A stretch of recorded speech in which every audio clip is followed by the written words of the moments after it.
An argument without structure is just a pile of bricks, but with it, you build a fortress.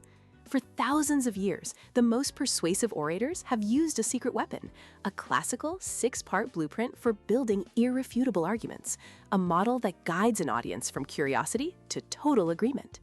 It begins with the exordium, the hook, a shocking statistic or a compelling story that grabs attention. This is immediately followed by the narration, where you provide context. You answer the question, why should anyone care about this right now? You set the stage and establish the stakes. Next is the partitio. This is your roadmap. You state your core thesis clearly and then briefly outline the points you'll use to prove it. This builds trust. Your audience knows exactly where you're taking them on this journey. Then comes the heart of the fortress, the confirmatio. This is the longest section, where you present your logical proof.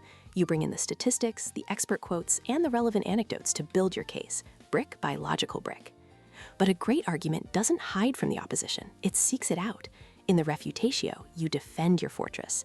You don't just knock down a weak straw man of the other side. You find the strongest version of their argument, a steel man, and you dismantle it.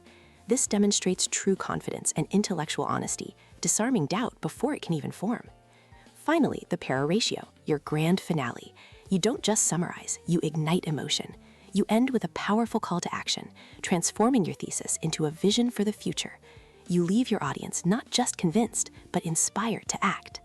From hook to call to action, this structure isn't a cage for your ideas. It's the launch pad that makes them impossible to ignore.